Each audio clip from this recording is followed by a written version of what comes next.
Assalamualaikum warahmatullahi wabarakatuh. Waalaikumsalam warahmatullahi Waalaikumsalam wabarakatuh. wabarakatuh. Alhamdulillahirabbil alamin. Asyhadu alla ilaha illallah wahdahu la syarikalah wa asyhadu anna Muhammadan abduhu wa rasuluhu la nabiyya ba'dah. Allahumma sholli ala sayyidina Muhammad wa ala alihi wa sahbihi ajmain. Alhamdulillah segala puji kepada Allah Subhanahu wa taala. Akhirnya hari ini kita bisa bertatap muka kembali secara virtual dan ya alhamdulillah pada semester ini sudah mulai bergantian ya kajian keluarga Ashari mulai mengadakan secara tatap muka maupun secara virtual seperti pada hari ini.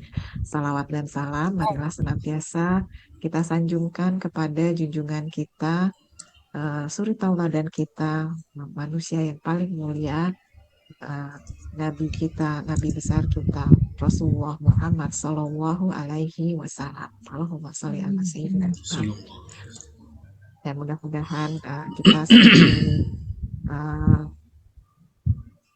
umatnya di akhir zaman ini bisa mendapatkan syafaat pertolongan dari beliau di yaumil akhir nanti. Amin. Allahumma amin. Jazakallah khair kepada Ustadz Farid Numan yang senantiasa bersedia memenuhi undangan kami untuk berbagi ilmu, dan insya Allah pada hari ini kita akan mendapatkan ilmu kembali mengenai fikih taharoh. Sudah bagian yang kelima ya Ustadz hari ini. Masya Allah kita banyak sekali mendapatkan ilmu dari Ustadz Farid Numan. Namun sebelum acara kita mulai, kita akan mendengarkan lantunan tilawah Quran dan bacaan sari tilawahnya yang akan dibacakan oleh Mbak Rara dan Mbak Dea. Surat yang akan dibacakan adalah surat Al-Maidah ayat 6. Pada Mbak Rara dan Mbak Dea, saya persilahkan. Assalamualaikum warahmatullahi wabarakatuh. Waalaikumsalam warahmatullahi wabarakatuh. A'udzu billahi minasy syaithanir rajim. Bismillahirrahmanirrahim. Ya ayyuhalladzina amanu idza qumtum sholati wujuhakum wa aydiyakum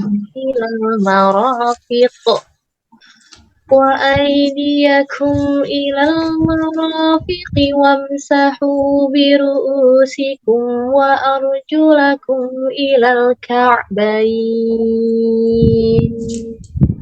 wa in kuntum junuban fattahharu wa in kuntum mardaa aw ala safarin aw jaa'a ahadun minkum minal ghaibi aw lamastum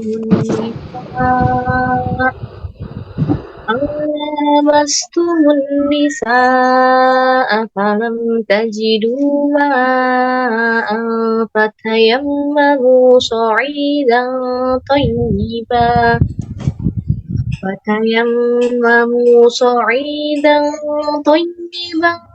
famsahu biwujuhikum wa aydikum minhu ma yuridullahu liyaj'ala 'alaikum min harajin walakin yuridu liyutahhirakum wa liyutimma ni'matahu 'alaikum la'allakum tashkurun. Shadaqallahul 'azim. Aku berlindung dari godaan syaitan yang terkutuk dengan nama Allah yang Maha Pengasih lagi Maha Penyayang. Wahai orang-orang yang beriman, apabila kamu hendak melaksanakan sholat, maka basuhlah wajahmu dan tanganmu sampai ke siku, dan sapulah kepalamu dan basuh kedua kakimu sampai ke kedua mata kaki. Jika kamu junub, maka mandilah.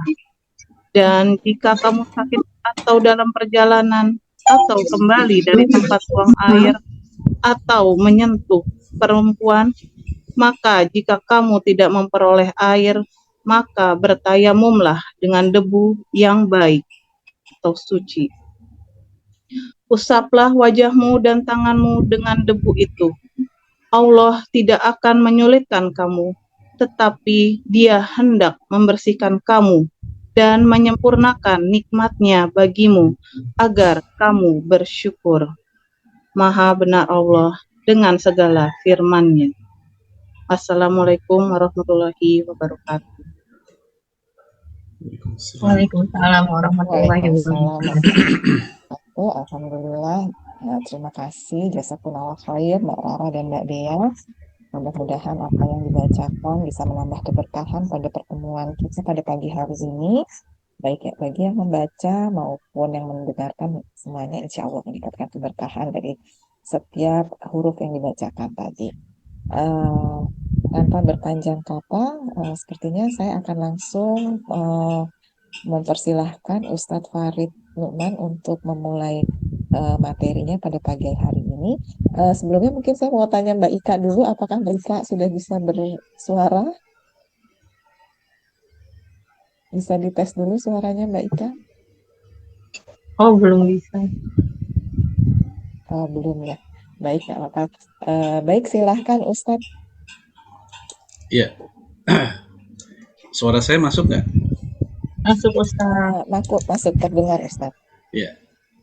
Bismillah, alhamdulillah, wassalatu wassalamu ala rasulillah wa ala alihi wa sahbihi wa man walah wa la hawla wa la quwata illa billah amma ba'du. Wassalamualaikum warahmatullahi wabarakatuh. Waalaikumsalam warahmatullahi wabarakatuh. Ya, jemaah sekalian, alhamdulillah kita bisa ketemu lagi di serial fikih Toharoh 4 mazhab. Khususnya kita secara spesifik akan membahas tentang haid, istihadah, dan nifas, atau istilah para ulama ahkamud dima, hukum-hukum terkait dengan darah, ya, darah wanita.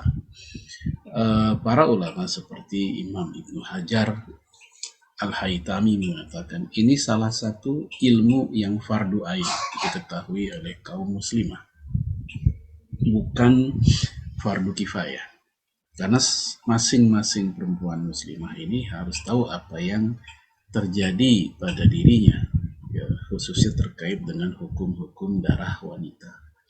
Ini pengetahuan yang tidak bisa diwakili, ya, sebagaimana pengetahuan tentang sholat, tentang pembatal sholat misalnya, ini nggak bisa diwakili, ya harus masing-masing kita mengetahuinya. Nanti kita lihat waktu juga, apakah 3 tema ini, haid, istihadah, dan nifas, bisa kita tuntaskan. Ya semoga sih bisa kita tuntaskan seluruh bab ini dalam sekali pertemuan saja. Ya, kita masuk di bab yang pertama, yaitu tentang haid dulu. Ya, untuk definisi, ya walaupun ya ibu-ibu sebulan sekali ngalamin gitu ya, ya kita pengen tahu juga bagaimana ya penjelasan secara fikih. Ya secara bahasa haid artinya as-sayalan, yang artinya mengalir. Adapun secara syariat yaitu darah yang menggumpal. Artinya darah yang muncul secara alami, secara biasa, dan munculnya dari wanita yang sehat. Ya, damu jabalah, ay tabdihu atiba as-salimah. Ya, jadi munculnya secara alami atiba as-salimah. Salimah artinya sehat. Wa huwa ad-damul kharij min farjil mar'ah, yaitu darah yang keluar dari kemaluan wanita, ay min aqsa rahimiha, yaitu berasal dari ujung rahimnya, ya, bukan dari bawah, ya, tapi dari ujung, dari yang paling atas. Ala sabilis sihah, dalam kondisi sehat. Ihtirozan anil istihadah, yang bebas dari darah penyakit atau istihadah. Jadi haid ya haid, istihadah ya istihadah, itu dua darah yang berbeda.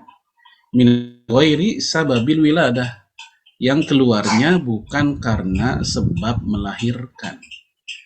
Fi awqatin ma'lumah, yang datangnya di waktu-waktu yang telah diketahui. Ihtirozan ani nifas, dan juga tidak ada kaitan dengan nifas. Jadi tidak ada kaitan dengan istihadah, tidak ada kaitan dengan nifas. Ya, munculnya di waktu-waktu tertentu yang telah diketahui. Dan asalnya darah tersebut bukan bagian dari bawah, tapi bagian dari ujung, dari rahim. Baik. Kemudian dalil dari Al-Quran. Ya, kita lihat ayatnya, wa yas'alunaka 'anil mahid. Ya, mereka bertanya kepadamu tentang haid. Kul, jawablah. Huwa adza, haid itu adalah suatu kotoran. Fa'tazilun nisa'a fil mahid, oleh karena itu kamu menjauhkan diri dari wanita, dari istri di waktu haid. Maksudnya menjauhkan diri, tidak menggaulinya. Bukan menjauhkan kayak orang di karantina, bukan. Ya, karena keseharian Rasulullah alaihi salatu wassalam bersama istrinya yang sedang haid pun juga secara normal dan wajar. Bahkan Rasul mengatakan, if'alu kulla syai' illan nikah. Lakukanlah apapun kepada istrimu yang sedang haid, terserah, illan nikah, kecuali menggaulinya. Nah, itu yang jangan. Jadi Islam itu pertengahan. Kalau orang Yahudi, mereka sampai mengucilkan istrinya yang sedang haid. Sementara kalau orang Nasrani, mereka tak mempermasalahkan menggaulinya. Nah, sementara Islam pertengahan di antara keduanya. Kemudian, wala taqrabuhunna hatta yathurna, dan jangan dekati mereka, maksudnya menggaulinya, ya, sampai mereka suci dulu. Ya, fa'idha tatoharna, kalau mereka sudah suci maksudnya adalah bukan hanya berhenti haid, tapi juga sudah mandi wajibnya. Nah, ini penegasan ya, perlu saya tekankan. Ya, karena ada sebagian orang yang kayaknya terburu-buru, khususnya kaum suami nih, ya, pengen buru-buru aja begitu ketika istrinya sudah selesai haid. Padahal harusnya tetap mandi dulu. Memang sebagian kecil ulama ada yang mengatakan, oh boleh saja, yang penting si istri wudhu dulu. Ya, yang penting dia sudah suci, yang penting dia sudah wudhu. Nah, namun mayoritas ahli fikih mengatakan maksud dari fa'idha tatoharna di sini adalah, yaitu bukan hanya suci atau berhentinya haid, tapi juga sudah selesai mandinya. Fa'tuhunna min haitsu amarakumullah, maka datangilah ya istrimu, maksudnya campuri istrimu ya dengan atau di tempat yang Allah perintahkan kepadamu. Baik, ini tentang dalil Quran. Adapun dalam hadis, Rasulullah alaihi salatu wasallam mengatakan, hadza syai'un katabahu Allah ala banati Adam. Haid merupakan ya ketetapan Allah atas anak-anak Adam yang perempuan. Jadi tidak bisa dihindari. Semua wanita mengalami, kecuali bagi yang masih kecil sebelum haidnya atau yang sudah menopause. Oleh karena itu, ketika ada laki-laki dia transgender menjadi perempuan, ya dia tidak akan bisa mengalami haid karena emang aslinya dia, setelan dia bukan perempuan. Ya, walaupun dia mengkamuflase, mengubah dirinya secara casing tampilan menjadi perempuan, tapi ya infrastruktur dalamnya nggak mendukung. Ya, karena hakikatnya dia adalah laki-laki bukan perempuan. Sekarang kita masuk sifat darah haid. Sifat maksudnya adalah ciri-cirinya, karakternya. Imam Ibnu Hazm mengatakan al-haidu huwa damul aswad al-khathirul kariyahu ar-raihati khassah. Darah haid adalah darah hitam yang kental, kemudian baunya nggak enak, baunya busuk, dan khas. Karena khas biasanya dia mudah untuk dikenal. Ya. Namun definisi Imam Ibnu Hazm ini masih sederhana dan masih konvensional ya. Ini darah-darah haid yang biasa. Nah, adapun Imam Asy-Syarbini merinci ya bahwa darah haid itu memiliki tingkatan. Ya kita lihat di situ. Ya warnanya, ya darahnya yang paling kuat adalah hitam. Ini yang paling kuat, artinya paling kuat itu yang paling pasti. Kemudian merah. Nah, untuk yang merah ini dia lebih lemah dibanding hitam. Tapi lebih kuat dibanding ashkor. Ashkor merah ke kuning-kuningan. Dan ashkor lebih kuat dibanding kuning. Tapi kuning lebih kuat dibanding keruh. Yang berbau busuk lebih kuat dibanding yang tidak berbau.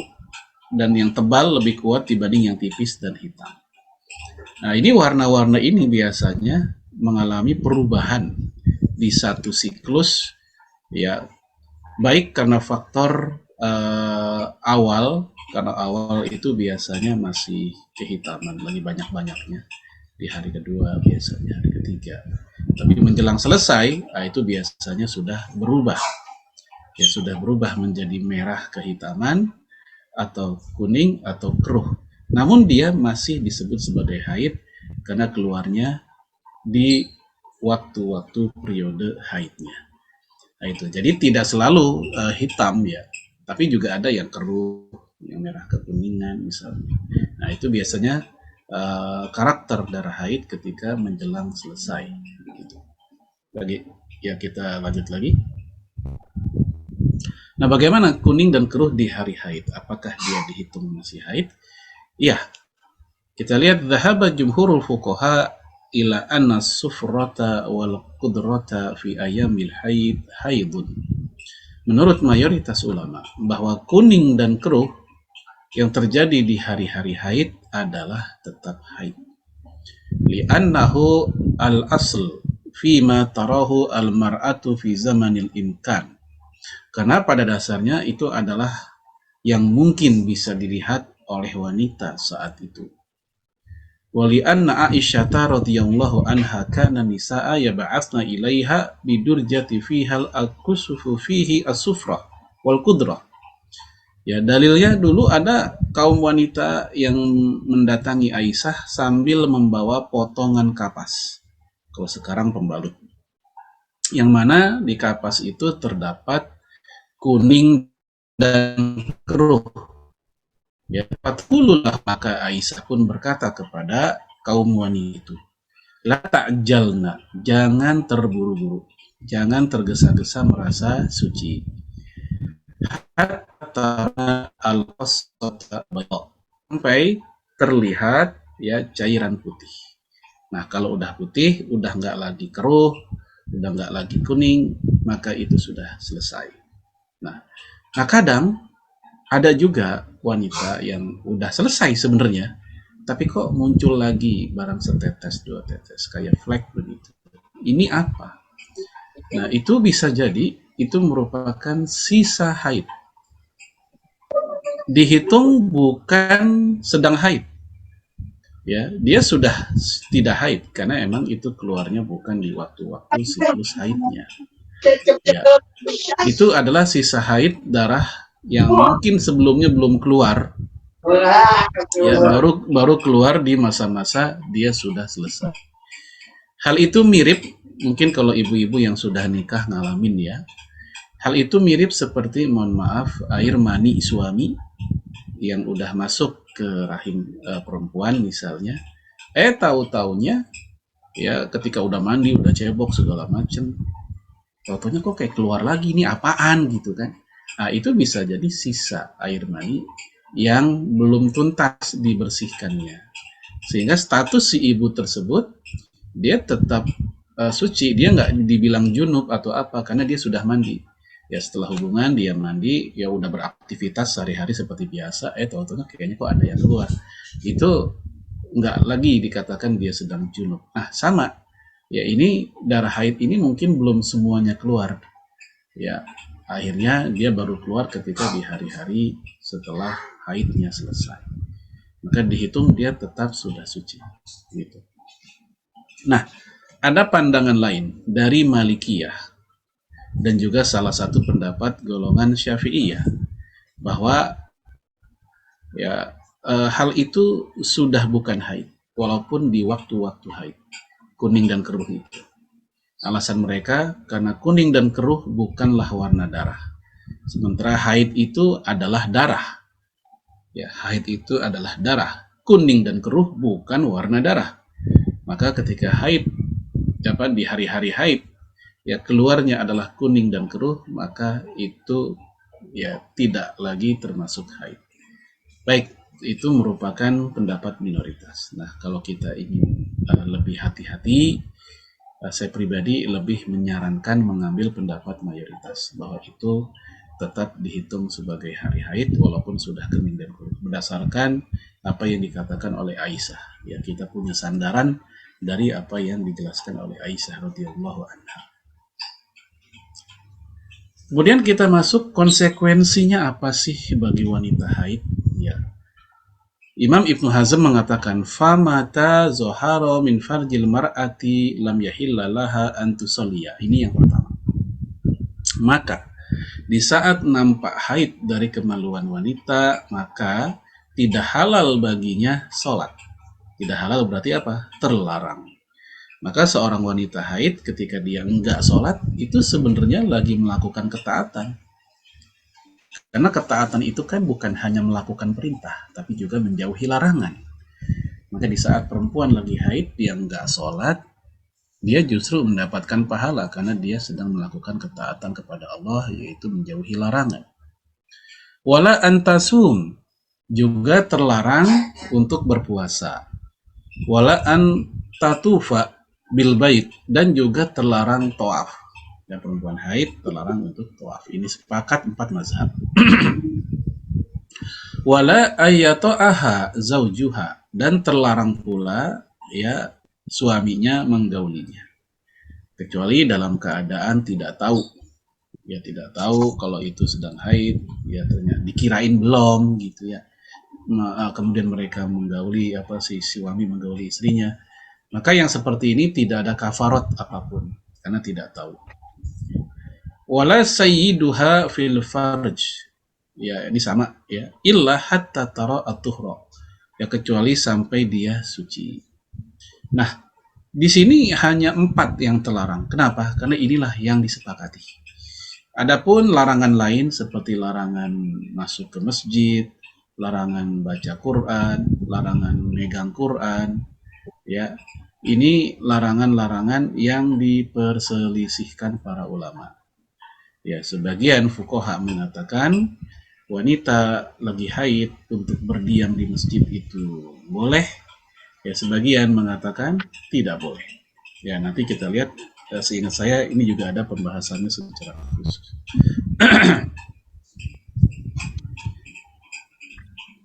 Nah, ini yang tadi ya, tentang membaca Al-Quran dan menyentuhnya. Imam Ibnu Hazm tidak memasukkan membaca Al-Quran dan berdiam di masjid sebagai larangan buat wanita haid. Menurutnya, wanita haid membaca Al-Quran, menyentuhnya, dan berdiam di masjid adalah boleh. Itu mazhab yang dianutnya, yaitu mazhab zohiri, mazhab tekstualis. Nah, kebolehan ini juga menjadi pendapat sahabat Nabi, yaitu Ibnu Abbas, kemudian tabi'in, Sa'id bin Jubair, Sa'id bin Al-Musayyab, ini menantunya Abu Hurairah, kemudian ulama mazhab Daud Az-Zohiri, lalu Ibnul Munzir, seorang ulama mazhab Syafi'i, sebagian Malikiyah, Imam Asy-Syaukani, Al-Albani, Al-Qadhawi, Syekh bin Baz. Inilah diantara para imam kaum muslimin yang mengatakan wanita yang haid boleh untuk baca, menyentuh Al-Quran, termasuk juga berdiam di masjid. Nah, dalam salah satu kitab mazhabnya Imam Malik, yaitu Al-Khulasa Al-Fiqhiyah, tertulis Wala yahrumu 'alaiha qira'atul Qur'ani ayamul haid wan nifas sawa'un kanat junuban. Tidak haram bagi wanita membaca Al-Qur'an pada hari-hari haid dan nifas. Sama juga dengan orang junub. Orang junub juga tidak terlarang. Ya, ini mereka yang mengatakan boleh ya. Ya, kemudian kita lihat lagi pendapat yang melarang.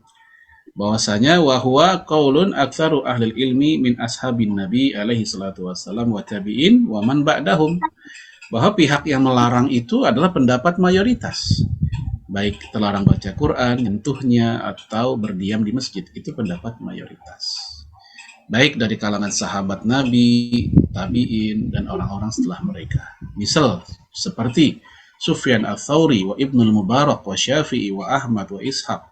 Qalu, kata mereka, la taqra al-haid walal junub syai'an minal Qur'an ila tarfil ayati wal huruf wa nahwi dzalik. Bahwasanya kata mereka, janganlah wanita haid dan orang junub membaca sedikit pun dari Al-Qur'an kecuali melihat ujung ayatnya aja atau huruf dan semisalnya. Ya, kemudian warakhasu lil junub wal haid fi tasbih wa tahlil. Ya, mereka memberikan keringanan alias boleh bagi orang junub dan wanita haid untuk bertasbih dan bertahlil. Ya, subhanallah, subhanallah, la ilaha illallah, atau kalimat zikir lainnya. Tidak ada halangan sama sekali untuk wanita haid, nifas, dan juga orang junub untuk membacanya. Ya, baik. Adapun yang dikatakan oleh Imam Nawawi sama dengan yang sebelumnya, itu mirip tentang siapa aja yang mengatakan haram dan siapa aja yang mengatakan boleh. Walhasil untuk masalah wanita haid baca nyentuh Quran dan masuk ke masjid, itu area yang diperdebatkan oleh para ulama. Ya, seandainya ada di antara ibu-ibu ikut pendapat yang melarang, sama sekali nggak mau baca Quran atau nyentuhnya atau ke masjid ketika haid, maka dia punya sandaran dari para imam kaum muslimin beserta dalil-dalilnya. Pihak yang berbeda tidak boleh mengingkari. Silakan dia ambil pendapat itu. Nah, sebagaimana kalau ada di antara ibu-ibu ikut pendapat yang membolehkan. Ya, sebagian imam kaum muslimin sejak masa sahabat hingga para ulama sekarang ada yang ikut pendapat bahwa hal itu boleh juga berdasarkan dalil-dalilnya. Nah, sikap kita adalah toleran saja atas perbedaan itu. Ya, baik. Ini tentang hal-hal yang diperdebatkan boleh tidaknya bagi wanita yang sedang haid. Ya, mereka sepakat atas hal larangan sholat, puasa, jima, dan tawaf. Ya, tapi untuk yang tadi nih, yang baca Quran, yang masuk ke masjid, ya mereka diperselisihkan. Lalu bagaimana kalau Al-Qur'annya yang di HP? Di HP kita ada Quran tuh. Kita download dari Play Store biasanya kan. Nah, karena HP itu hakikatnya bukan Quran. HP kan ya HP, benda elektronik yang lebih sering monitornya yang terbuka bukannya Quran kan. Barangkali kalau buat ibu-ibu lebih sering Tokopedia ya atau Shopee, jangan-jangan gitu. Sementara yang disebut dengan mushaf Al-Quran adalah yaitu yang benar-benar jamid, tetap gak berubah-ubah, tetap Quran, yaitu yang bahasa Arabnya, bukan pula terjemahan dengan segala macam catatannya. Kalau udah ada catatan, terjemahan, ada pakai catatan kaki, diwarna-warnain segala, maka itu sudah tak lagi dikatakan mushaf, seperti penjelasan Imam Ibnul Arabi. Ya, jadi mushaf yang masih asli, original adalah yang hanya tulisan Arabnya saja dan tetap tidak ada perubahan. Sedangkan HP, kadang WA, kadang YouTube, maka dia nggak dihitung sebagai Quran. Maka ketika menyentuh ya perempuan haid nih menyentuh Al-Quran yang ada di HP, maka dia berbeda hukum dengan yang ada di mushaf. Ya, baik. Sekarang kita masuk rentang waktu haid. Berapa hari kehalamannya haid? Nah, di sini ada beberapa pandangan para ulama. Yang pertama yang dianut oleh Imam Abu Hanifah, kata dia aqallahu thalathata ayyam, paling sedikit adalah 3 hari 3 malam. Paling sedikit tuh 3 hari 3 malam. Yaitu bilaya layahinna wa aktsaru asyrata ayyam. Ya, sementara paling banyak adalah 10 hari. Ya, berbeda dengan keyakinan mayoritas di Indonesia yang mengatakan paling banyak 15 hari. Imam Malik, kata Imam Malik, la hadda li aqallihi, tidak ada batasan minimalnya.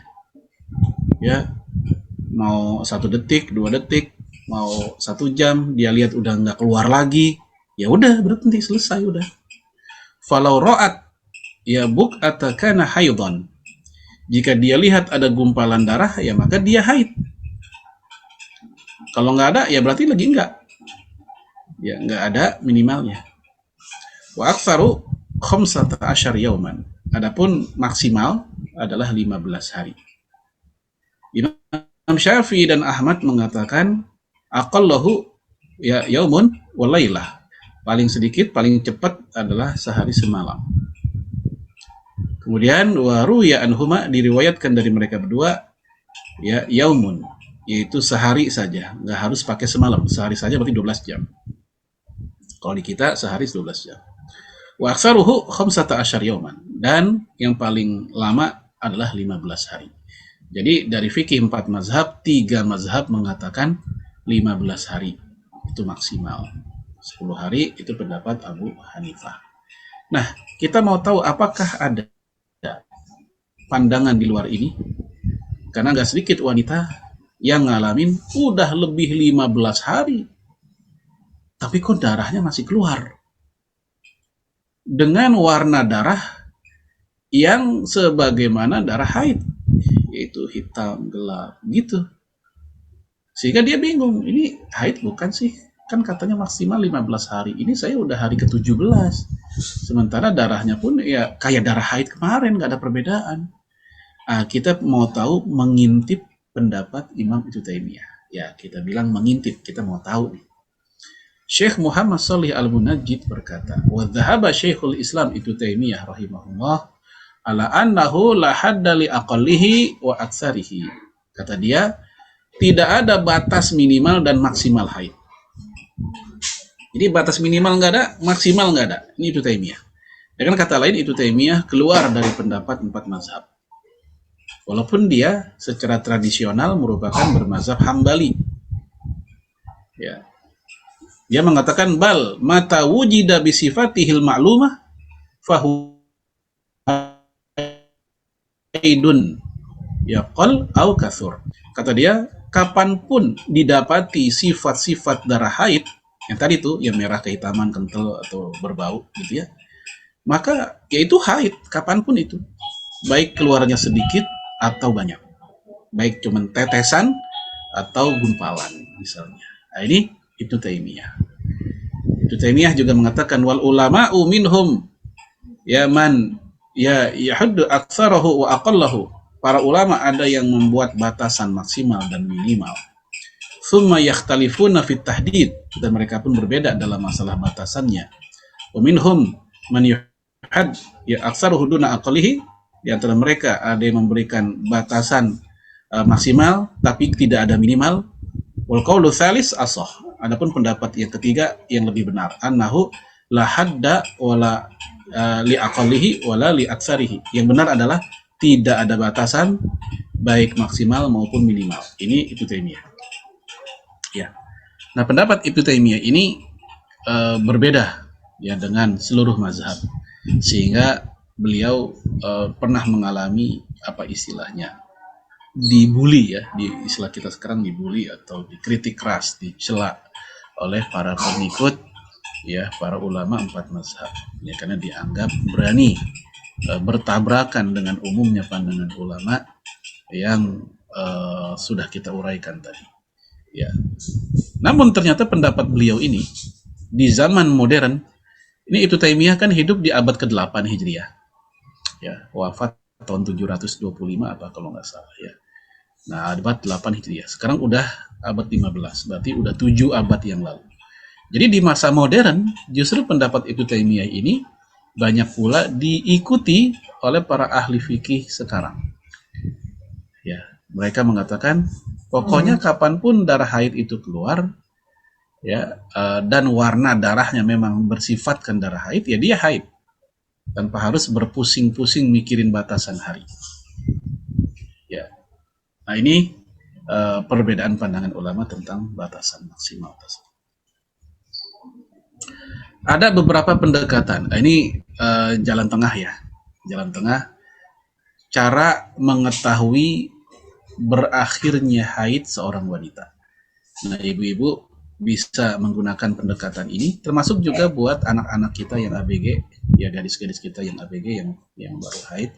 Kadang mereka pun juga mengalami haid yang error atau mungkin nggak berhenti-berhenti atau gimana. Nah, kita lihat ada beberapa pendekatan. Yang pertama, bagi wanita yang haidnya lancar, yang haidnya tidak ada error, yang haidnya pokoknya aman-aman aja, maka yang menjadi batasan adalah kebiasaan durasi haidnya. Dalilnya dari mana? Yaitu kaidah fikih al-adah muhakkamah. Adat atau kebiasaan itu bisa menjadi standar hukum. Ya. Jadi jika adat atau kebiasaan wanita tersebut adalah 7 hari, maka itu menjadi standarnya. Jika misal sebelum hari ke-7 dia sudah berhenti, ya hari ke-5 udah nggak ada darah lagi nih, bersih, maka jangan terburu-buru merasa sudah suci. Ya, dia masih berlaku hukum-hukum haid, ya diantaranya larangan sholat, saum, dan jima tadi. Ya, jika baru berhentinya setelah hari ke-7 atau sudah berhenti tapi keluar lagi, maka darah yang keluar selebihnya, selebih hari ke-7, misal di hari ke-8, hari ke-9, maka dugaan kuatnya adalah itu darah istihadah atau sisa darah haid yang lalu yang tadi kita udah bahas, atau bukan darah haid itu sendiri, mungkin infeksi. Jadi dia sudah suci. Ketika darah keluar hari ke-8, hari ke-9, maka kemungkinannya itu darah istihadah atau flek biasa atau infeksi. Ya tidak lagi berlaku ya hukum haid buat dia. Maka sudah wajib lagi sholat, boleh saum, boleh jima, dan lainnya. Ini relatif mudah cara ini. Ya, kayak gitu. Jadi patokannya di hari kebiasaan aja.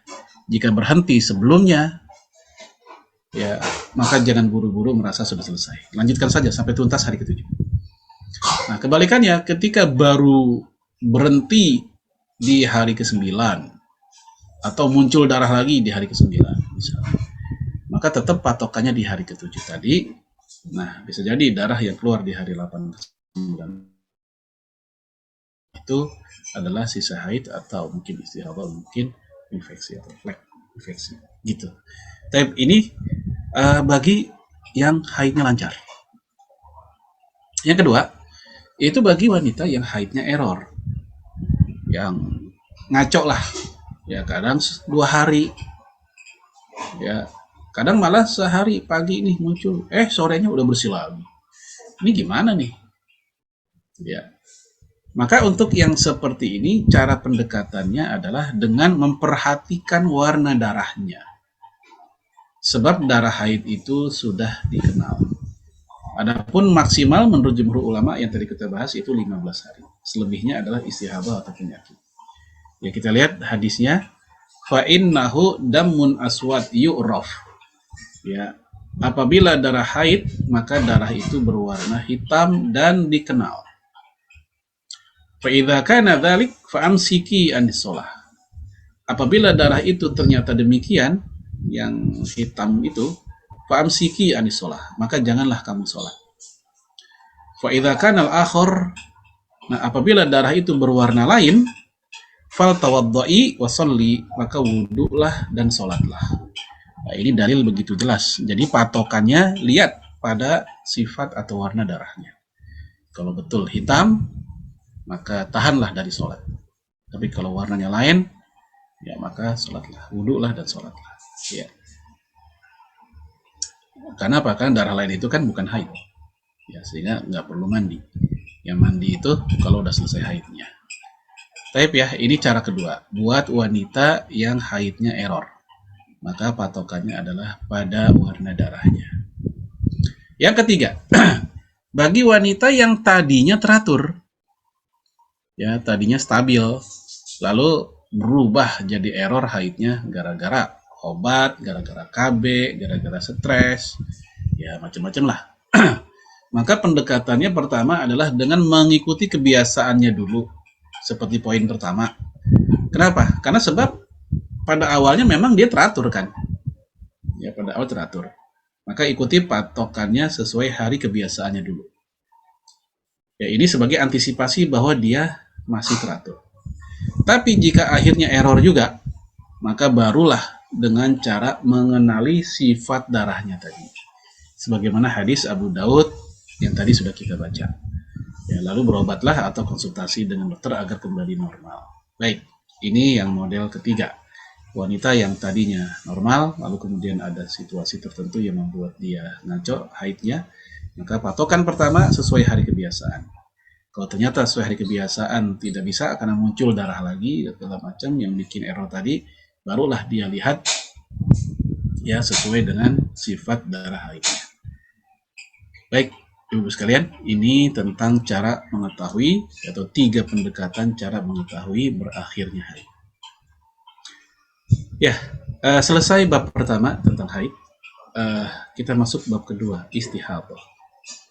Ya, hadis tentang istihadhah. Kita lihat hadisnya. An Aisyata anna Fatimata binta Abi Hubaish. Dari Aisyah bahwa Fatimah binti Abu Hubaish ya sa'alat bertanya an Nabiya sallallahu alaihi wasallam, itu bertanya kepada Nabi. Qalat, dia berkata, ini astahadu fala adhuru. Ya, aku mengeluarkan darah istihadhah, ya darah penyakit. Ya, fala adhuru. Apakah aku suci? Ya, afa da'us sholah, apakah aku meninggalkan sholat? Ya, ini terjemahannya ada yang kurang ya. Fala adhuru, apakah saya dalam keadaan suci? Dan apakah tidak sholat? Ya, Rasul menjawab, la, jangan. Ya, jangan meninggalkan sholat. Inna dzalik irkun. Karena itu hanyalah irkun, darah penyakit. Ya, seperti keringat. Ya, seperti keringat. Walaupun dia bukan keringat, itu hanya perumpamaan doang.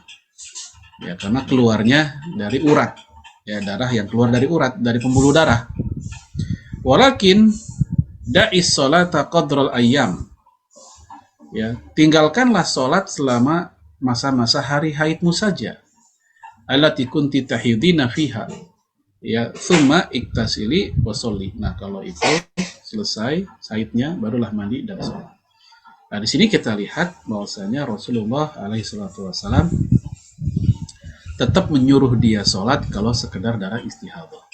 Karena kata Rasul itu hanyalah darah yang keluar dari irkun.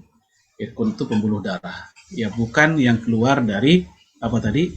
Ya, aqsa rahim, ya ujung rahim. Kalau ujung rahim itulah haid. Nah, ini tentang perbedaan antara istihadhah dengan haid. Jadi kalau istihadhah keluarnya dari irkun, dari pembuluh darah, sementara untuk haid keluarnya dari ujung rahim tadi. Ya, kita lanjut lagi tentang makna atau definisinya. Syekh Abdurrahman Al-Jaziri mengatakan, al-istihadatu hiya saylan ad-dam fi ghairi waqtil haid wan nifasi minar rahim. Istihadhah adalah mengalirnya darah di luar waktu haid dan nifas yang berasal dari rahim, yaitu dari irkunnya, dari pembuluh darah. Jadi bukan di waktu haid, bukan pula di waktu nifas, ya maka dia istihadhah.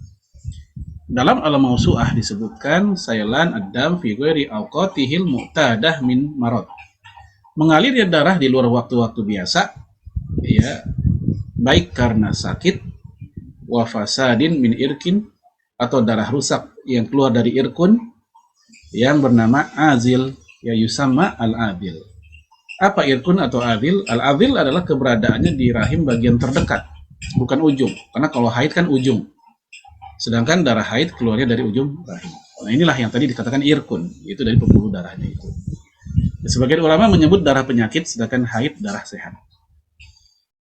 Taib ya, ini membedakan tentang asal muasalnya. Ya. Kemudian, ya, bagaimana konsekuensinya? Wanita yang istihadhah termasuk golongan yang memiliki udzur alias dimaafkan. Maka hukum mereka sama dengan orang yang mengalami beser. diare terus-menerus, atau uzur-uzur lainnya. Sehingga darah yang keluar terus-menerus itu tidak membatalkan sholatnya. Namun sebelum sholat memang dianjurkan tetap cebok, bersih-bersih, dia wudhu. Nah begitu sholat nih, tahu-taunya darahnya keluar lagi, maka itu uzur, dimaafkan. Sama seperti orang yang beser, diare terus-menerus, atau orang yang pakai kateter, yang air kencingnya ya keluar terus tuh. Maka yang seperti ini ketika dia sholat tidak dianggap batal karena ini dalam keadaan uzur. Bahkan uzurnya uzur yang berat ini. Ya. Oleh karena itu tadi Fatimah oleh Rasulullah disuruh tetap sholat walaupun dia lagi istihadah. Dan tetap sah sholatnya. Kalaupun nanti darah istihadahnya masih keluar juga. Ya, kemudian hukum bagi wanita istihadah, dia tidak terlarang melakukan apa-apa yang terlarang bagi wanita haid dan nifas. Seperti baca Quran, masuk ke masjid, nyentuh mushaf, i'tikaf, tawaf di Baitul Haram dan lainnya, ini semua boleh. Ya, kecuali untuk hubungan suami istri itu diperselisihkan. Ya, untuk jima para ulama berselisih apakah wanita istihadah terlarang sebagaimana haid ataukah juga boleh karena hakikatnya dia sedang suci bukan lagi haid gitu. Nah, ini yang tadi saya katakan. Mayoritas ulama mengatakan boleh sebab itu bukan haid, itu adalah suci. Ini pendapat Hanafiyah, Malikiyah, Syafi'iyah dan salah satu riwayat Imam Ahmad. Ya, sebagian ulama lain mengatakan tidak boleh seperti Hambaliyah, Ibnu Sirin, Asy-Syafi'i, Al-Hakam dan seterusnya karena mereka mengkiaskan dengan haid. Gitu. Nah, bagaimana nih sikap kita nih? Milih yang mana gitu kan? Pendapat yang lebih kuat atau aman insya Allah adalah hal itu boleh. Karena memang itu bukan darah haid, bukan darah nifas, yang secara nas atau dalil ya tidak ada larangan yang mengatakan bahwa wanita istihadah dilarang untuk digauli oleh suaminya. Tidak ada nas baik Quran dan hadis yang melarang. Berbeda dengan haid dan nifas, jelas larangannya ada. Ya, oleh karena itu ya ini kembali ke hukum asal dalam urusan duniawi bahwa kalau nggak ada dalilnya maka hal itu dibolehkan. Ya. Nah sekarang kita masuk pada cirinya. Ya cirinya. Ya supaya kita tahu dan bisa membedakan dengan haid. Ya pertama walau nuhadzad dam ahmar, warnanya merah, raqiq, encer. Ya kemudian ya ghair mantan, ya tidak bau busuk. Ya yatajammadu idza kharaj. Ya. Kemudian ketika keluar dia akan membeku. Ya darah kan begitu. Kalau keluar dia langsung menggumpal. Li'annahu damun irkun adi. Karena keluarnya dari pembuluh darah yang biasa. Itu jadi warnanya merah, encer dan tidak bau busuk. Ya dia bau darahnya bau darah biasa aja, bau darah amis gitu, sebagaimana darah biasa. Ya kalau orang kita bilang darahnya langu, ya baunya langu begitu. Tapi bukan darah bau busuk, beda dengan haid. Kemudian wudhu atau mandi, wanita istihadah dihitung hadas kecil, bukan hadas besar. Karena hadas kecil, maka dia wudhu bukan mandi wajib. Jadi ketika seorang wanita dia ngalamin istihadah, dia bersihin, dia cebok, maka dia wudhu, bukan mandi. Setiap akan sholat dia wudhu, sebagaimana wanita yang lain yang biasa. Tapi bagi yang haidnya berlanjut ke istihadah, tetap wajib mandi, yaitu dia dihukumi bersih dari haidnya itu. Walaupun setelah itu dia istihadah. Nah, mandinya dia untuk membersihkan status hadas besar haidnya. Walaupun setelah itu dia ngalamin istihadah. Ya. Baik. Tidaklah wajib mandi bagi si perempuan baik karena sholat dan tidak pula waktu-waktu lain kecuali sekali saja, yaitu saat selesai haidnya. Inilah pendapat mayoritas ulama salaf dan khalaf, yang wajib adalah wudhu pada setiap akan sholat. Berdasarkan hadis Bukhari, kemudian wudhulah untuk setiap sholat. Ya, ini jelas bahwa bagi wanita itu untuk yang haid untuk yang istihadah bukan mandi wajib tapi dia wudhu. Baik. Kemudian Ibnu Munzir mengatakan para ulama telah ijma bahwa darah istihadah membatalkan wudhu karena dia sama kayak hadas kecil. Namun Robi'ah punya pendapat lain, dia mengatakan tidak membatalkan toharoh. Ya. Nah, kalau membatalkan wudhu, bagaimana kalau kasusnya yang dalam keadaan sholat tadi, yang Fatimah? Karena dia keluarnya terus-menerus, maka itu masuk kategori udzur. Ya. Karena udzur, maka dia dimaafkan. Ya, sama hakikatnya orang keluar kencing kan batal wudhunya. Tapi bagi mereka yang beser itu dimaafkan. Ya, beser ketika sholat itu dimaafkan karena emang ya dia tidak bisa mencegah. Ya. Baik, ini tentang istihadah, konsekuensi, sifat warna darahnya dan hukum-hukumnya. Kemudian kita masuk ke nifas, ya kita ringkas aja. Ya, Syekh Sabik mengatakan yaitu darah yang keluar dari kemaluan wanita dengan sebab melahirkan, walaupun keguguran. Nah, ada pula yang memberikan batasan keguguran yang bagaimana yang dihitung nifas, yaitu kalau bayinya sudah berbentuk. Kalau bayinya masih gumpalan darah belum berbentuk, maka dia tidak nifas. Ini pendapat mayoritas. Ya. Tapi kalau udah berbentuk, udah kelihatan tuh tangannya, mungkin nggak berkembang atau bahaya, atau dia punya keguguran, maka saat itu dia sudah dianggap nifas karena sudah berbentuk. Itu batasannya. Ada pula yang mengatakan ya, keguguran yang nifas itu kalau sudah 4 bulan karena udah ada nyawa, udah ada ruh. Nah, tapi mayoritas ulama mengatakan yang sudah berbentuk tadi. Gitu. Kemudian buat wanita yang normal, kita lihat di di penjelasan yang kedua dalam kitab Al-Mawsu'ah bahwa nifas adalah darah yang keluar setelah kelahiran. Ya, bagian ini tidak ada perbedaan pendapat ulama. Ya. Sementara Malikiyah menambahkan dalam pendapat yang lebih kuat, darah yang keluar bersamaan dengan kelahiran. Jadi kalau tadi dikatakan darah nifas itu setelah ngelahirin, anak keluar beserta air ketubannya dan ari-arinya, setelah itu kan ada darah. Nah, itulah yang disepakati semua ulama itu nifas. Bagaimana kalau darahnya keluar berbarengan dengan kelahiran anak? Ya, ketika kepalanya baru keluar, plus ada darah juga keluar tuh. Nah, dalam mazhabnya Imam Malik itu udah nifas. Ya. Hanabilah mengatakan darah yang keluar bersamaan dengan kelahiran dan juga sebelumnya. Nah, ini kudu digarisbawahi. Dalam mazhab Hambali, darah yang keluar sebelum melahirkan, baik 2 atau 3 hari sebelumnya, itu juga nifas. Namun mereka memberikan syarat. Apa syaratnya? Dibarengi oleh mules melahirkan. Jadi 2 dalam mazhab Hambali itu, seseorang perempuan dikatakan sudah nifas. Pertama, darahnya keluar menjelang melahirkan, walaupun belum melahirkan ya, masih menjelang melahirkan. Dan ketika darahnya keluar dibarengi oleh mules melahirkan.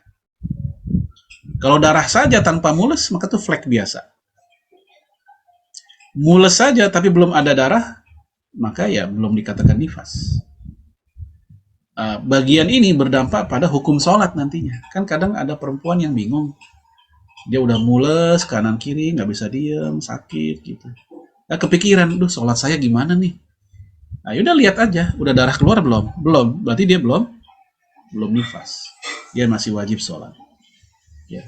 Oh, darahnya udah keluar, tapi belum ada mules melahirkan, maka ini juga bukan nifas. Itu merupakan flek biasa. Tapi kalau seandainya darahnya keluar plus dia mules bolak-balik, udah ada bukaan segala, ya udah itu udah nifas menurut mazhab Hambali. Ya, dan pendapat Hambali ini di zaman ini, di bab ini ya, di masalah ini, itu juga dipakai oleh para ulama zaman sekarang. Dan ini sejalan dengan watak Islam, yaitu memberikan keringanan dan kemudahan. Sebab kalau dalam kondisi kayak begitu belum dianggap nifas, ya masih suci, maka mereka akan kesulitan untuk melaksanakan sholat. Ya, sulit, sakit, bolak-balik segala macam. Padahal dia sudah keluar darah dan sudah mules, walaupun si bayi baru keluar mungkin setengah hari kemudian. Ya, tapi apa yang dia alami itu sangat menyakitkan. Maka inilah pendapat yang dipakai oleh banyak ulama zaman sekarang. Itu pendapat golongan Hanabilah, bahwa yang namanya nifas itu walaupun darahnya sebelum ngelahirin, ya, yang penting udah dibarengi oleh mules melahirkan, maka itu sudah nifas. Ya, taib. Ciri darah nifas, keluarnya lebih deras dibanding haid, warnanya tidak sampai hitam, tidak sekental haid, dan baunya juga menyengat, bau amisnya. Nah, hukum wanita haid sama seperti hukum wanita nifas sama seperti wanita haid dan orang junub yang tadi udah kita bahas. Ya, baik larangan sholat, puasa, atau berdiam ke masjid atau tawaf, yaitu sama pokoknya dengan perempuan haid. Masa waktu nifas, umumnya para ulama mengatakan maksimal 40 hari. Dan tidak ada batasan terpendek. 1 hari udah nggak keluar nih darahnya, ya udah selesai berarti itu. Ya, nggak ada minimal. Dhahaba jumhur fuqaha ila annahu la hadda li adna nifas. Mayoritas ahli fikih mengatakan tidak ada batasan terpendek tentang nifas. Maka fa fi ayyi waqtin ra'at at-tahur iktasalat wa shalat. Maka kapanpun dia melihat bahwa darah sudah berhenti, maka hendaknya dia mandi dan sholat. Jadi jika baru 1, 2, 3, 7, 10 hari ya darah udah nggak keluar lagi, ya maka nifasnya selesai. Maka selesai pula hukum-hukum nifas bagi dia. Adapun maksimal, berapa sih durasi maksimal? Ada 2 pendapat. Mayoritas ulama mengatakan 40 hari. Aksarul ulama minas sahabati wa tabi'in wa man ba'dahum ala anna aksara nifas arba'una yauman. Hakahu anhum at-Tirmidzi wal Khattabi wa ghairuhuma.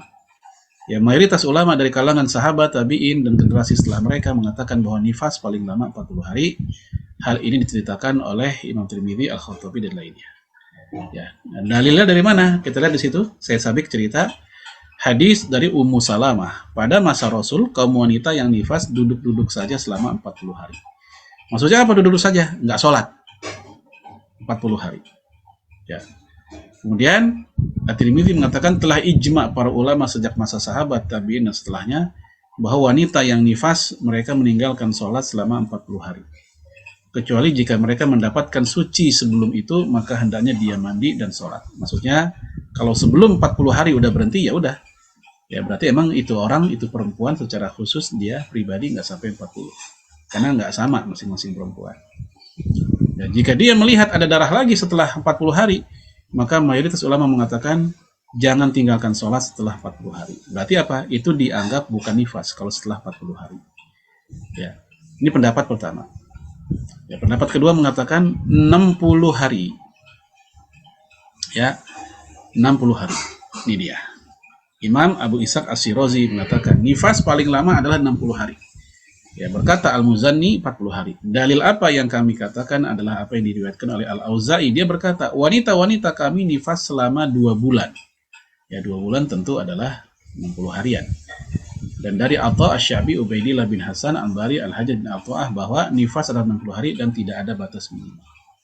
Nah, yang mengatakan 40 hari ini yang lebih banyak dan lebih kuat ya berdasarkan perilaku ya istri Rasulullah alaihi salatu wassalam, mereka mengatakan bahwa itu 40 hari.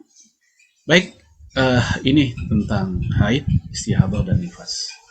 Ya, dan saya mohon maaf di bagian-bagian tertentu sudah saya ringkas ya supaya waktunya cukup, ada waktu untuk tanya jawab. Saya kembalikan ke moderator. Wallahu a'lam bishawab. Assalamualaikum warahmatullahi wabarakatuh.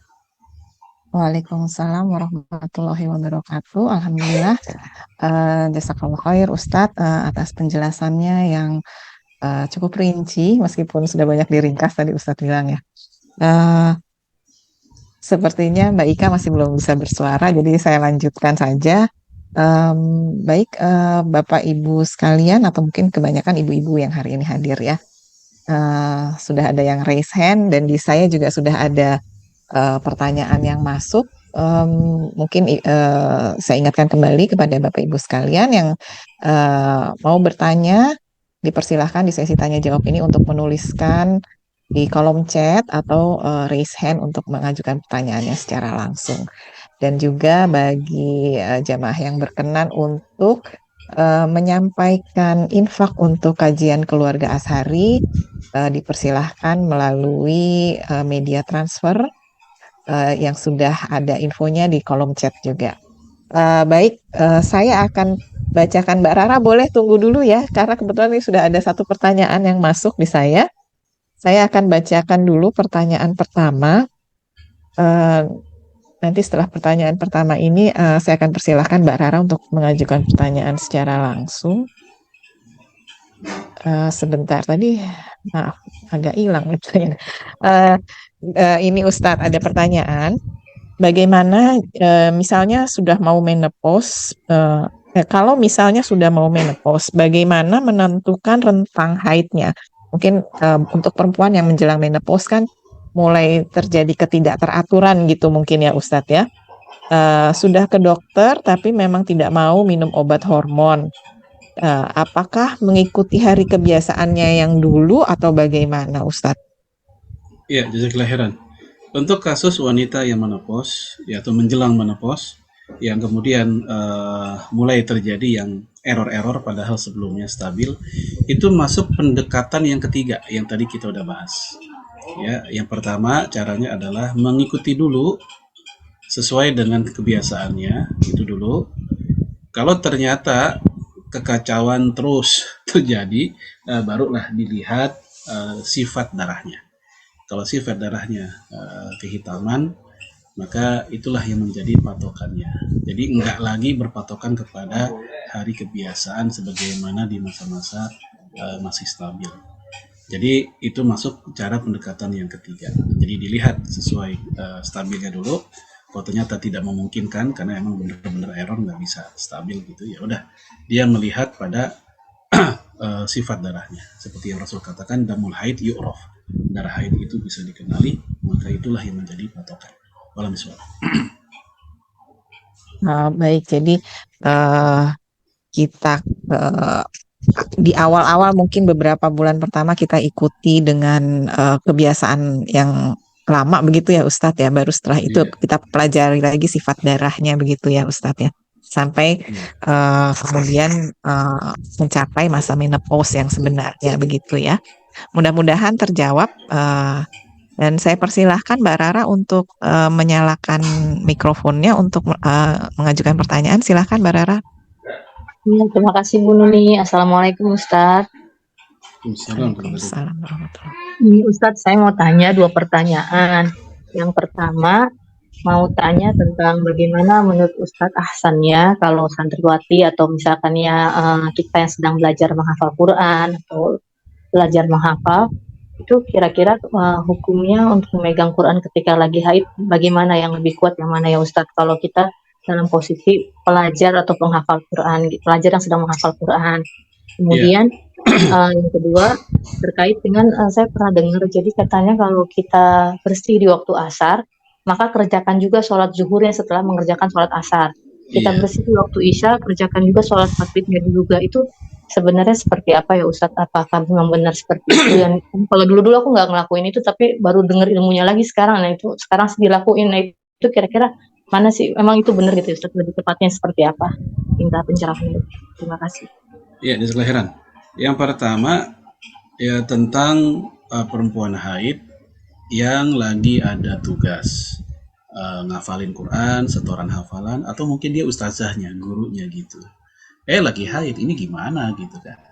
Nah, para ulama seperti Ibnu Taimiyah, kemudian ulama kontemporer seperti Syekh Utsaimin, ya mereka mengatakan ada hajat, ada keperluan mendesak buat perempuan seperti itu untuk membaca atau menyentuh Quran.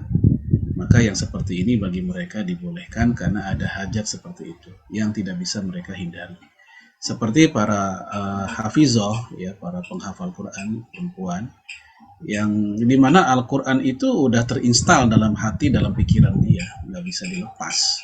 Ketika haid dia dilarang membaca Quran, gimana dilarang? Al-Quran sudah menyatu sama dirinya kok, kan begitu. Sehingga Ya, untuk mereka-mereka ini itu merupakan hal yang dimaafkan bagi mereka untuk tetap baca Quran atau menyentuhnya karena ada hajat syar'i. Adapun tadi yang sudah saya sebut nama-nama ulamanya yang Said bin Jubair, Ibnu Abbas, Al-Albani, Ibnu Hazm, Qardawi, bagi mereka sama sekali nggak ada masalah. Mau dalam keadaan untuk belajar atau memang rutin baca Quran sehari-hari, bagi mereka nggak ada masalah. Ya, nah, anggap kita menggunakan pendapat yang melarang. Nah, pihak yang melarang pun mereka masih memberikan toleransi ya kalau ada hajat syar'i seperti tadi seorang hafizah ingin murojaah atau seorang santri yang ingin murojaah atau ada keperluan ujian Quran, maka ini semua ya ada udzur syar'i atau hajat itu nggak apa-apa. Nah, yang kedua apa tadi yang kedua? Agak lupa. Jadi kalau bersih di waktu zuhur, Oh, asar, mengerjakan zuhurnya gitu ya iya Ustaz. iya. Iya betul. Itu pendapat mayoritas ahli fikih bahwa ketika seorang wanita haidnya bersih di sore hari, anggaplah jam 5 nih, jam 4 udah habis asar ya, udah masuk asar. Maka yang perlu dia lakukan adalah bukan hanya sholat asarnya, tapi juga zuhurnya. Ini merupakan antisipasi. Jangan-jangan sebenarnya bersihnya sudah sejak zuhur. Ya, itu alasan dari pihak jumhur. Ya. Adapun sebagian yang lain mengatakan tidak perlu, cukup asar saja. Pendapat siapa ini? Pendapat Aisyah radhiyallahu anha. Nah, Aisyah ketemu seorang pemuda nanya, "Bu, saya dapat kabar katanya orang kalau berhenti haid sore-sore, maka dia harus mengkodok zuhur dan asar sekaligus." Nah, Aisyah nanya, "Kamu orang mana?" Ya, apakah kamu orang Haruriyah? Haruriyah itu sekte Khawarij. Karena di mata orang Khawarij ya seperti itu. Ternyata itu bukan pendapat Khawarij saja, itu pendapat Ahlu Sunnah gitu. Lalu kata Aisyah, cukup bagi dia si perempuan itu mengkodok yang asarnya saja, zuhurnya tidak. Nah, ini juga menjadi pendapat Ibnu Taimiyah. Jadi ada dua pendapat yang tadi Ibu tanyakan, apakah yang dikodok adalah asarnya saja atau asar dan zuhur. Yang pertama mengatakan asar dan zuhur sekaligus sebagai bentuk antisipasi jaga-jaga. Ini pendapat mayoritas. Yang kedua mengatakan cukup asarnya saja. Begitu. Nah, kalau kita mau milih pendapat yang mayoritas dalam rangka antisipasi, karena memang bisa jadi sebenarnya kita udah bersih sejak dari zuhur, maka pendapat itu boleh dan bagus kita ambil untuk mengambil amannya. Gitu. Wallahu a'lam. Nah, baik, sudah terjawab ya Mbak Rara. Saya coba cek dulu di kolom chat, sepertinya belum ada pertanyaan lagi. Tapi ini ada, saya beberapa hari yang lalu sih mungkin ada yang bertanya, saya agak bingung nih jawabnya. Takutnya saya salah jawab gitu Ustaz. Jadi apabila perempuan yang sedang haid masuk, itu bagaimana hukumnya perempuan yang sedang haid masuk ke dalam masjid Ustaz? Meskipun tidak untuk sholat, tapi misalnya untuk acara kajian atau untuk acara yang lain gitu ya. Jadi tidak untuk sholat, tapi acaranya diselenggarakannya di dalam masjid. Nah, ini untuk perempuan yang sedang haid itu bagaimana hukumnya, Ustadz? Ya, pendapat yang pertama mengatakan tidak boleh. Illa abiri sabilin, kecuali sekedar numpang lewat. Ini pendapat pertama. Ini pendapat 3 mazhab. Hanafi, Maliki, dan Syafi'i. Apa alasan mereka? Pertama, Nabi mengatakan ya la uhilla li haidin wala junubin al masajid. Aku tidak halalkan buat orang haid dan orang junub masuk ke masjid-masjid. Hadis Abu Daud. Ini yang pertama. Di Quran ada ayat yang berbunyi la taqrabus shalah wa antum sukara. Janganlah kamu sholat dalam keadaan sukaro, mabuk. Lalu kata Imam Syafi'i, maksud ayat itu adalah jangan dekati maudhi'as sholah. Jangan kamu dekati tempat-tempat sholat dalam keadaan mabuk. Maka perempuan haid juga termasuk di dalamnya. Kenapa? Karena dia sedang bawa najis. Nah, mabuk juga sedang bawa najis. Maka orang yang sedang bawa najis, dia tidak boleh mendekati tempat-tempat sholat, maudhi'is sholah. Itu alasan kedua. Ya. Alasan ketiga, hadis Bukhari. Rasul ngomong ke Aisyah, ya Aisyah, nawil ini al-khumroh fil masjid. Aisyah, tolong dong ambilin khumroh di masjid. Khumroh tuh kayak sapu tangan lah, kain kecil ya. Lalu Aisyah jawab, inni haidun, wahai Rasul, saya lagi haid. Lalu kata Rasul, inna haidotaki laisat fi yadik. Haid kamu kan bukan di tanganmu, nggak apa-apa, ambil aja. Maka ini menunjukkan bahwa kebolehan buat perempuan haid ke masjid hanya sekedar lewat. Contoh seperti Aisyah, sekedar ngambil sapu tangan itu saja. Ini dalil pihak yang mengatakan itu tidak boleh. Yang pihak kedua mengatakan boleh dengan alasan apa? Ayat la taqrabus shalah wa antum sukara itu bukan ngomongin masjid, bukan ngomongin tempat sholat. Tapi itu ayat cerita tentang Ali bin Abi Thalib ketika sholat jadi imam dalam keadaan mabuk. Zaman dulu kan belum belum dilarang tuh.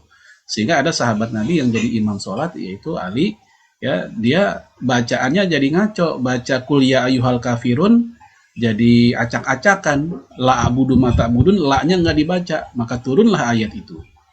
Sehingga kata kelompok yang kedua, nggak pas menggunakan ayat ini untuk larangan ke masjid buat orang haid, karena itu ayat bukan ngomongin tentang masjid. Alasan kedua, hadis tentang la uhilla li haidin wala junubin al masajid, aku tidak halalkan buat orang haid dan junub untuk ke masjid. Ini hadis statusnya dhaif. Ya, ada seseorang yang namanya Aflat, dan si Aflat ini majhul itu nggak dikenal biografinya, sehingga kata mereka ini dhaif, sehingga nggak bisa dijadikan dalil. Adapun hadis yang Bukhari yang Aisyah ngambil selampe tadi, yang ngambil sapu tangan tadi, justru bagi pihak yang membolehkan ini dalil boleh ini. Kenapa? Karena Aisyah sekedar lewat itu emang keperluannya sekedar ngambil selampe doang. Kalau memang itu terlarang, ya buat apa masuk secara total gitu ya, mendingan ya nggak usah sama sekali gitu. Nah, lalu kemudian kelompok yang membolehkan ini ngasih dalil tambahan, yaitu ketika ada seorang wanita mu'alafah, dia baru masuk Islam, diusir sama orang tuanya, lalu dia nggak punya tempat tinggal, oleh Nabi disuruh tinggal di masjid. Akhirnya oleh istrinya, oleh Ummu Salamah, dibikin kemah atau tenda di dalam masjid. Sementara ini perempuan masih muda, masih gadis, masih bujangan gitu, belum nikah. Nah, sementara ya kalau dia tinggal di masjid di dalam kemah itu, dan dia masih muda, pasti hari-hari haidnya dilalui di dalam masjid. Berarti kalau memang itu terlarang, pasti Nabi orang pertama yang melarang bikin kemah buat perempuan di masjid, pasti di luar dong gitu. Kemudian juga Rasulullah alaihi salatu wassalam mengizinkan orang kafir masuk ke dalam masjid, seperti Jubair bin Mut'im ketika belum masuk Islam, dia tidurnya di masjid. Padahal Jubair bin Mut'im ini saat itu masih kafir.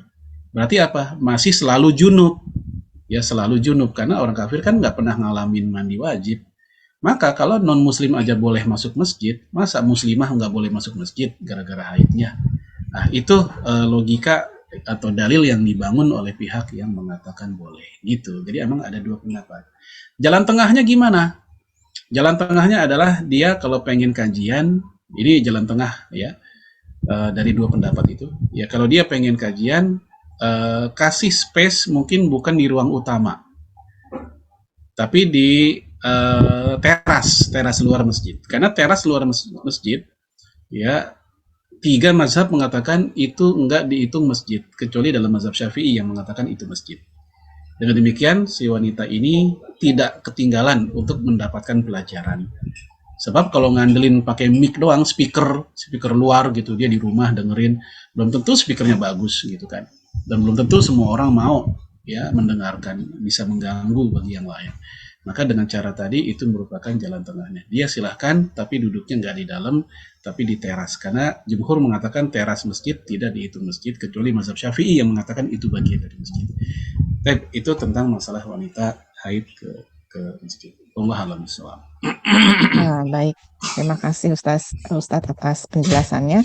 Ini sudah pukul 11 sebenarnya, tapi masih ada 2 pertanyaan. Mungkin saya bacakan secara cepat aja dua-duanya ya Ustadz. Ya. Yang pertama, jika seorang perempuan melahirkan di awal Ramadan, maka ia nifas. Ada keringanan berbuka karena menyusui, maka bagaimana hukum qadha puasanya? Itu yang pertama. Yang kedua, mungkin terkait dengan pertanyaan yang baru saja Ustadz jawab. Ada jangan membawa najis ke masjid, apakah sama dengan membawa anak batita dengan diapers yang sudah terkena kencing? Itu bagaimana itu Ustaz? Ya, yang pertama tentang melahirkan di awal Ramadan, kemudian gara-gara itu dia nifas, maka dia nggak bisa puasa, nggak boleh. Ya, bagaimana kodoknya? Sementara setelah itu kan nyusuin. eh Waktu kapan ya? Mungkin kita pernah ngebahas juga bahwa untuk orang yang nggak puasanya gara-gara nifas atau haid, maka dia kodok di masa-masa suci atau bersih. Ya, kalau setelah itu adalah dia apa namanya menyusui, maka itu uzur syar'i buat dia tidak langsung kodok. Karena kodok itu al wajib al muasa, kewajiban yang lapang waktunya. Dia bisa melakukan seperti yang Aisyah lakukan di bulan Sya'ban menjelang masuk Ramadan selanjutnya. Dalam hadis Imam Tirmidzi, Aisyah nggak langsung mengkodok, tapi Aisyah menundanya di bulan Sya'ban. Ya, jadi kalau tertundanya ada sesuatu yang syar'i seperti menyusui, tidak ada masalah, tidak ada fidyah, hanya kodok saja. Adanya fidyah plus kodok itu bagi mereka yang menunda-nundanya tanpa alasan. Begitu, itu madhab jumhur, kecuali Abu Hanifah yang mengatakan cukup kodok tanpa fidyah, baik menundanya ada alasan atau tidak ada alasan. Itu Abu Hanifah. Tapi yang lain mengatakan dirinci dulu. Kalau tertundanya ada alasan, kodok saja. Kalau tertundanya enggak ada alasan, memang males, maka kodok dan fidyah sekaligus. Begitu. Jadi silakan dia nggak langsung kodok, nanti aja kalau udah kira-kira udah mulai sehat, udah mulai kuat, ya dia kodok walaupun mungkin udah di bulan Sya'ban. Kalau lewat Sya'ban gimana? Ya selama uzurnya masih ada, kan menyusui bisa 2 tahun tuh. Ya selama uzurnya masih ada, maka selama itu pula dia tetap dimaafkan. Ya silakan dia mengkodok nanti ketika udah bersih dan juga udah nggak menyusui. Gitu. Kalau misalnya. Ya. Yang kedua tadi apa? Untuk yang membawa anak batita Oh dengan ya, memakai diapers gitu gimana Ustadz? iya. Jadi najis itu kan ada 2 model. Ada yang masih di dalam tubuh, ada yang udah di luar tubuh.